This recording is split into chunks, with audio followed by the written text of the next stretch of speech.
I discovered my wife cheated in the most horrible way. 4 years later, she tries to hunt me down. I discovered my wife, Sarah, was cheating on me in the most gut-wrenching way imaginable. It was 4 years ago, and she had accidentally left her phone at home. A message notification popped up from an unknown number, and curiosity got the better of me. The explicit texts and photos I found shattered my world. Sarah had been having an affair for 6 months, and the betrayal was compounded when I learned she had secretly aborted our child conceived during that time. This revelation broke me. We had been married for several years, and our relationship had seemed strong. We met in college, where Sarah was an art major and I was studying business. Our love story was the stuff of fairy tales, endless conversations about our dreams, supporting each other's ambitions, and building a future together. We got married shortly after graduation, and for the first few years, everything was blissful. But things began to change gradually. Sarah became more distant and secretive. She often stayed out late, citing art exhibitions and networking events. I wanted to trust her, but the growing distance between us was undeniable. We had been trying to start a family, and her unexpected pregnancy had initially brought hope. But when she decided to have an abortion without telling me, it felt like a betrayal on top of a betrayal. The divorce was inevitable. I couldn't stay with someone who had deceived me so deeply. The pain of losing our child and the trust we had in each other was too much to bear. After the divorce, I focused on rebuilding my life. I threw myself into work, reconnected with friends and family, and eventually met someone new, Emily. She's been a beacon of light in my life, and we've been together for 2 years now. For the past 5 years, I thought I had moved on from Sarah. But recently, I've started to notice strange things happening. It began with seeing her unexpectedly around town. The first time, I spotted her at the grocery store, standing a few aisles away and just watching me. I brushed it off as a coincidence, but then I saw her again, outside my workplace, and later near Emily's apartment. The encounters were too frequent to be mere coincidences. One evening, while Emily and I were having dinner at a restaurant, I noticed Sarah sitting a few tables away, trying to blend in. I confronted her, asking why she was following us. She denied it, claiming she was just in the area. But I knew better. The final straw came when I caught her taking photos of us from a distance. I approached her, demanding an explanation, but she ran off before I could get any answers. Now, I feel like I'm being watched all the time. I've started noticing subtle signs, my mail being tampered with, unfamiliar cars parked near my house, and the eerie feeling of being followed. Emily is scared too, and it's putting a strain on our relationship. I'm at my wit's end, and I don't know what to do. Update 1 week later. Hey everyone, I thank you for all the support and advice. It's been a week since I last posted, and things have been pretty intense. After reading your comments, I decided to take some concrete steps to protect myself and Emily. First, I went to the police to file a report about Sarah's stalking behavior. Unfortunately, without concrete evidence or direct threats, there's not much they can do at this point. They advised me to document everything and call them immediately if I feel threatened. It's not the solution I was hoping for, but at least there's now an official record of the situation. I also installed security cameras around my house. It gives me some peace of mind, knowing that I can keep an eye on what's happening outside. Emily and I have started taking different routes to work and avoiding our usual hangout spots. It's inconvenient, but it feels necessary given the circumstances. One disturbing incident happened a few days ago. I found a note on my car windshield. It was unsigned, but the handwriting looked familiar. It had to be from Sarah. The note simply said, "We need to talk. You can't ignore me forever." It sent chills down my spine. I kept the note as evidence and showed it to the police, but again, without a direct threat, there's little they can do. Emily has been incredibly supportive through all of this, but I can see the stress is getting to her. She's scared and worried about what Sarah might do next. We've talked about the possibility of moving to a new city, but it feels extreme and unfair that we should have to uproot our lives because of Sarah's behavior. One of the commenters suggested getting a restraining order. I've started the process, but it's complicated. I need to provide substantial evidence of stalking, and so far, most of what I have is circumstantial. I'm trying to gather as much proof as I can, including the note and the security footage from my cameras. I've also reached out to a lawyer to discuss my options. They've advised me to be cautious and to document every encounter with Sarah. They're helping me with the restraining order process and have suggested that I might need to take further legal action if things escalate. I've told a few close friends about what's going on, and they've been very supportive. It helps to know that I'm not alone in this, and they've offered to keep an eye out for any suspicious activity. I've also made sure Emily is never alone. Either I'm with her or she's with friends or family. The sense of being watched is still there, but I'm trying to stay calm and focused. I can't let Sarah's actions dictate my life. I'll keep you all updated on any new developments. Thank you again for your support and advice. It means a lot to know that people are out there who understand what I'm going through. Update 2, 3 weeks later. Hi everyone! It's been 3 weeks since my last update, and things have escalated in ways I never expected. First off, I want to thank everyone for the continued support and advice. It's been a difficult time, and knowing there are people out there who care has been a great comfort. Shortly after my last post, I received another note from Sarah. This one was more unsettling than the last. It read, "I see you've been busy. You can't keep me away. We need to be together." It was clear that Sarah's behavior was becoming more obsessive. I immediately took the note to the police and my lawyer. The lawyer agreed that this was more serious and advised me to push harder for the restraining order. In the meantime, Emily and I have been living on edge. We've changed our routines even more, and I've taken time off work to make sure she's never alone. My boss has been understanding, but I know this can't go on indefinitely. Emily has been amazing through all of this, but the stress is taking a toll on both of us. A few days ago, something terrifying happened. Emily and I were out for a walk when I noticed a car following us. At first, I thought I was being paranoid, but when the car continued to follow us through several turns, I knew something was wrong. I led Emily into a nearby store and called the police. By the time they arrived, the car was gone. I managed to get a partial license plate number, which I've given to the police, but so far, they haven't been able to trace it back to Sarah. That incident was a wake-up call.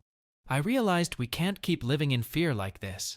After discussing it with Emily and our families, we've decided to move to a new city. It's not a decision we've taken lightly, but we need to feel safe, and it's clear that staying here isn't an option. We've started making plans to relocate, but it's going to take some time.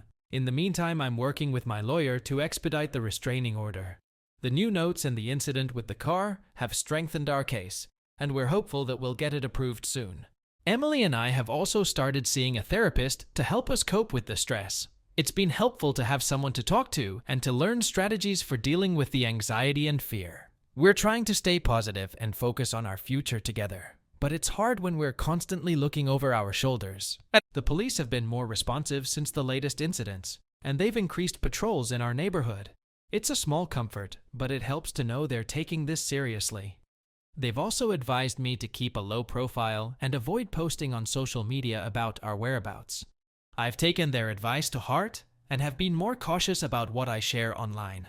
I've also asked friends and family to avoid tagging us in posts or sharing our location. It feels like a necessary precaution to avoid giving Sarah any more information than she already has.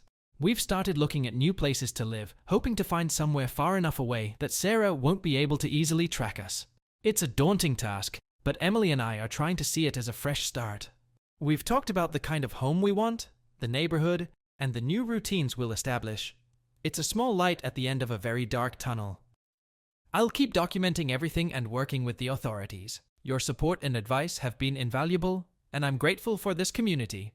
I'll update you all as soon as there's more to share. Update 3. 6 months later. Hello everyone!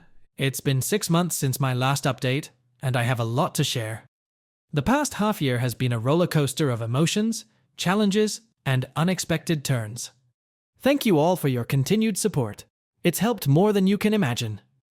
After the last incident, Emily and I took the plunge and moved to a new city.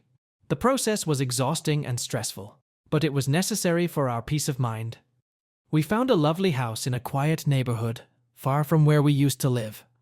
The move was a fresh start we desperately needed. Before we left, I managed to get the restraining order against Sarah approved. The lawyer was incredibly helpful, and the evidence we had gathered was enough to convince the judge. Knowing that there is now a legal barrier between us has provided some relief, but the fear of her finding us still lingers. The move itself went smoothly. We hired a reputable moving company, took a week off work to settle in, and made sure our new address was kept private. Emily and I have started new jobs, and we're both enjoying our new surroundings.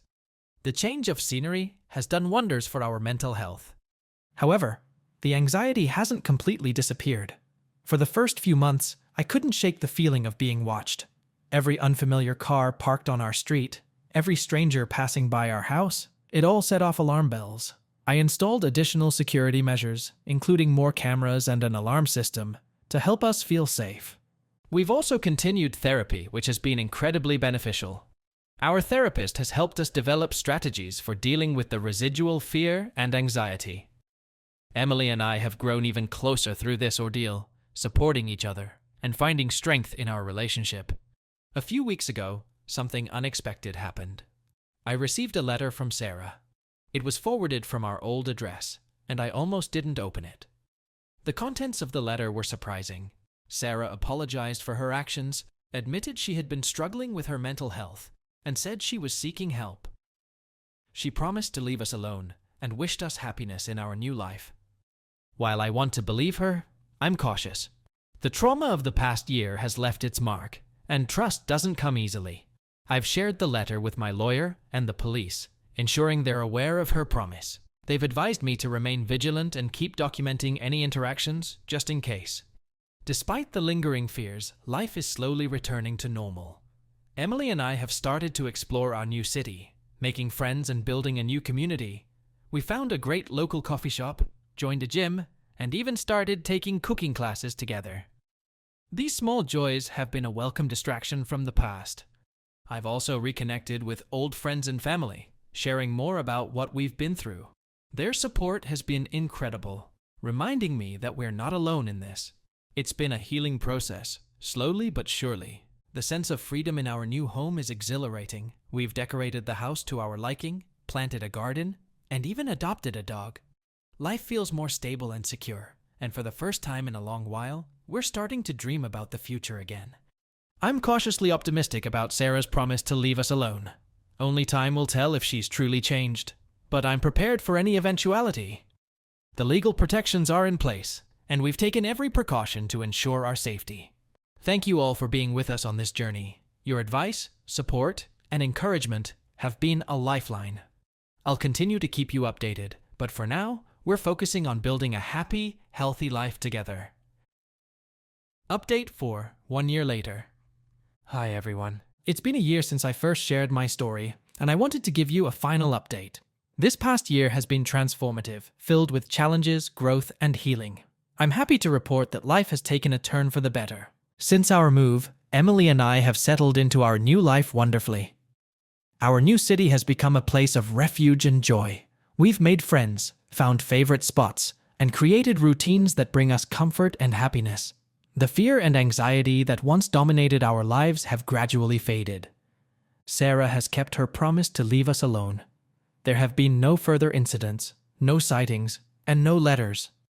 It seems she has truly sought help and moved on with her life.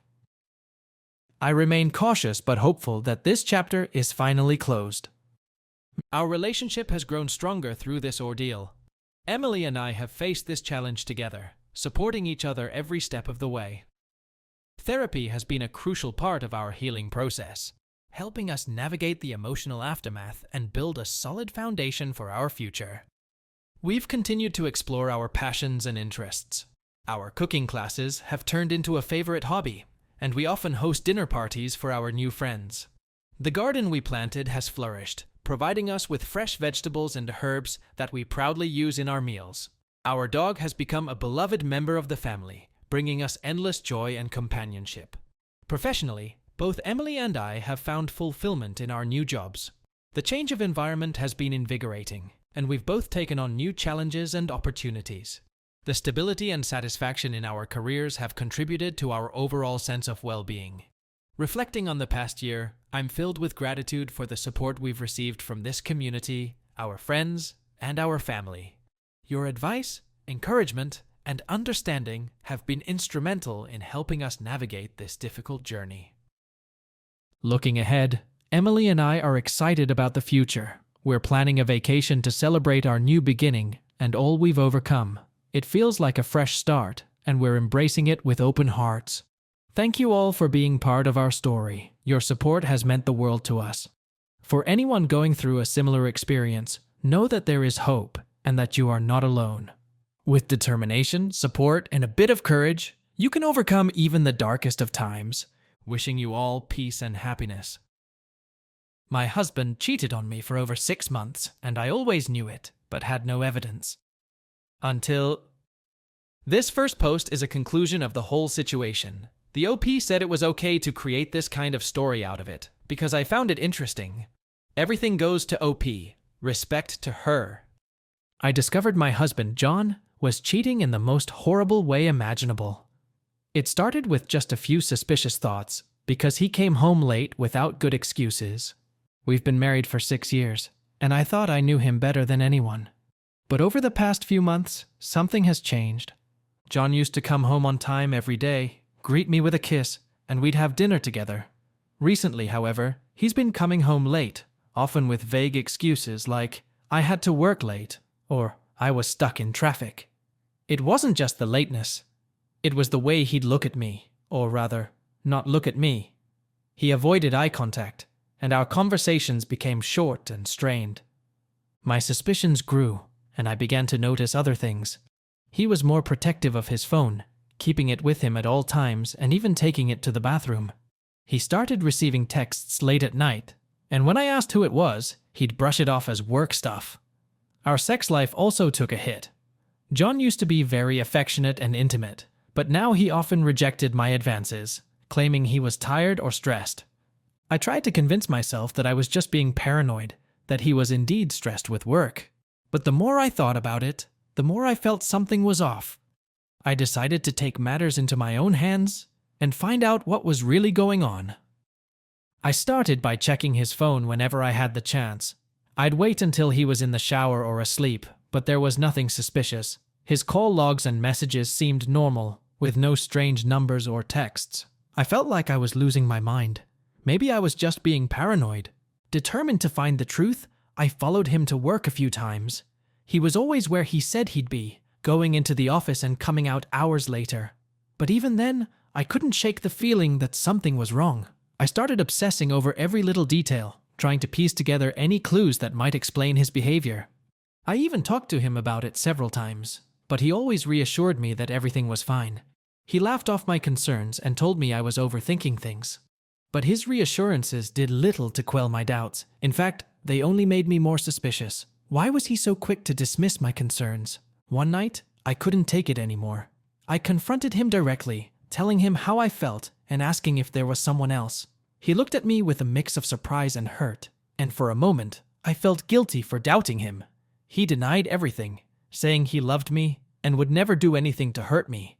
But his words felt hollow, and the doubt lingered. Over the next few months, I continued my investigation. I checked his email, his social media accounts, and even his car. I found nothing. It was like he was covering his tracks perfectly, which only made me more paranoid.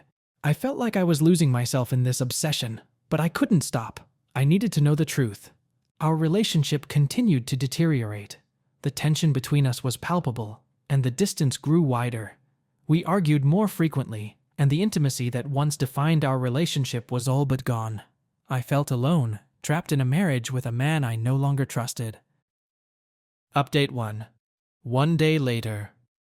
Thank you all for your comments and support. It's been a day since my initial post, and I'm still reeling from the flood of emotions. After reading your advice, I've realized that I need to take a step back and gather my thoughts. Many of you suggested that I try to have another honest conversation with John, so that's what I plan to do tonight. I've been thinking about how to approach this without sounding accusatory. I want to believe that there's a reasonable explanation for his behavior, but I can't ignore how I'm feeling. I need to express my concerns and see if he's willing to be more open with me. I'll keep you all updated on how it goes. Update 2. 3 months later. It's been 3 months since I last posted, and unfortunately, I still don't have any concrete evidence. Despite my efforts, I haven't been able to find anything that proves John is cheating. I've checked his phone, his email, and even his social media accounts, but everything seems normal. It's like he's covering his tracks perfectly, which only makes me more suspicious. Our conversations about this issue haven't gone well. Every time I bring it up, John gets defensive and accuses me of not trusting him. He's right though, I don't trust him, but I don't have any proof to justify my feelings. I feel like I'm stuck in a loop, constantly doubting myself and questioning my sanity. The worst part is that our intimacy issues haven't improved. John still shows little interest in sex, and when we do have sex, it feels mechanical and distant. I've tried everything to reignite the spark, but nothing seems to work. It's as if he's physically present but emotionally absent. I'm starting to feel hopeless. How do you deal with this level of uncertainty? Should I keep digging, or is it time to let go and move on? I'm desperate for any advice you can offer. I've even started considering therapy to help me cope with these feelings. I don't want to lose my marriage, but I also can't keep living like this. The constant anxiety and suspicion are taking a toll on my mental health. I've been losing weight, struggling to sleep, and finding it hard to focus at work. It feels like my entire life is consumed by this fear. I've also noticed changes in John's behavior that only fuel my suspicions. He's been dressing better, wearing cologne more often, and seems to be taking better care of himself. When I asked him about it, he said he just wanted to feel good about himself, but I can't help but wonder if it's for someone else. Our arguments have become more frequent and more intense. The last time we fought, John accused me of being paranoid and obsessed. He said my constant accusations were driving him away and that I needed to trust him. But how can I trust him when everything points to him hiding something? I've even confided in a close friend about what's been going on. She suggested hiring a private investigator to find out the truth. At first, I thought it was too extreme, but now I'm seriously considering it. I need to know if my suspicions are valid or if I'm just losing my mind. Update 3. 5 months later. 5 months have passed, and things have only gotten worse. Last night, I found messages on John's phone from a woman I've never heard of. The messages were flirtatious and hinted at them meeting up, but there wasn't anything explicit. When I confronted him about it, he claimed she was just a coworker and that the messages were harmless. He said I was overreacting and being paranoid. But his reaction was cold and dismissive, and he didn't even try to reassure me. He just told me to stop snooping around and let it go. I feel so humiliated and hurt. Our relationship has deteriorated to the point where I can barely recognize the man I married. We barely talk anymore, and when we do, it's filled with tension and resentment. John's lack of interest in sex has become even more pronounced. He avoids physical contact and makes excuses to avoid intimacy. I feel like I'm living with a stranger, and it's tearing me apart. I'm convinced that he's having an affair, but without solid proof, I'm stuck in this limbo of doubt and despair. I don't know how much longer I can keep this up. I need to find a way to either confirm my suspicions or let go of them. Has anyone been through something similar? How did you cope with the constant uncertainty and mistrust? I've decided to take my friend's advice and hire a private investigator. It feels like a last resort, but I need to know the truth. I can't continue living in this state of constant anxiety and suspicion. I've reached out to a reputable PI agency and scheduled a consultation for later this week. I'm both hopeful and terrified of what they might find. Meanwhile, I've been trying to take care of myself. I've started therapy to help me cope with the emotional toll this situation has taken on me. My therapist has been incredibly supportive, helping me navigate my feelings and find ways to manage my anxiety. It's been a small comfort in an otherwise unbearable situation. Update 4. 6 months later. 6 months since my first post, and I finally found the proof I needed. Today, while cleaning under our bed, I found a woman's thong that definitely wasn't mine.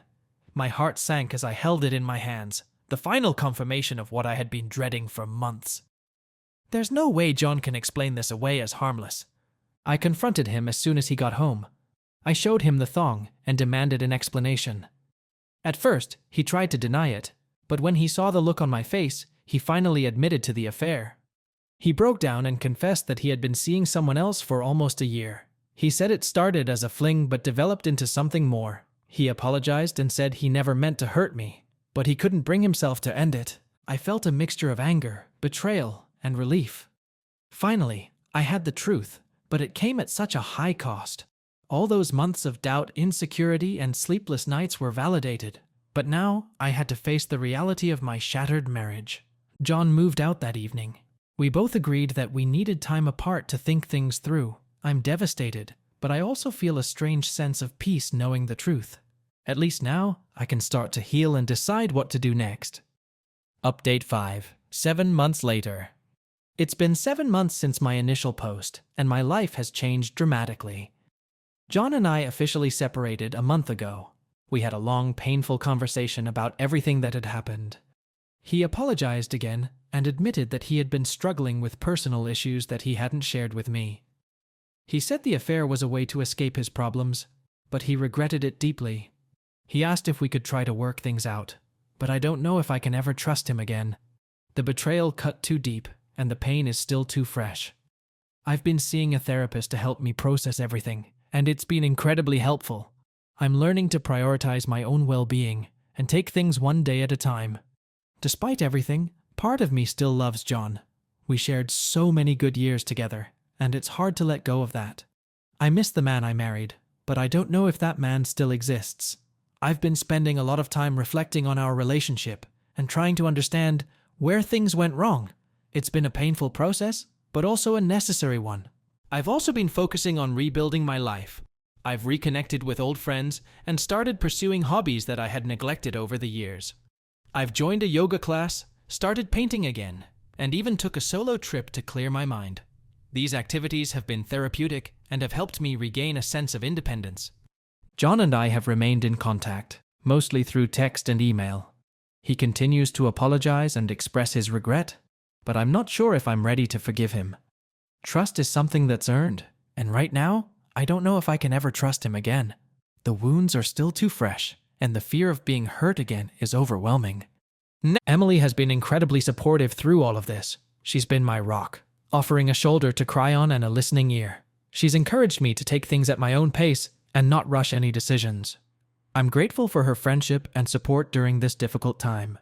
As for the future, I'm still uncertain. Part of me wants to believe that John can change and that we can rebuild our relationship, but another part of me is terrified of getting hurt again. I know that I need to take things one day at a time and focus on healing myself before making any decisions about our future. Thank you all for being with me on this journey. Your support and advice have been invaluable, and I'm grateful for this community. If anyone has been through something similar, I'd love to hear your stories and any advice you might have. Thanks for listening. If you are looking for more stories like that, please subscribe. See you again tomorrow.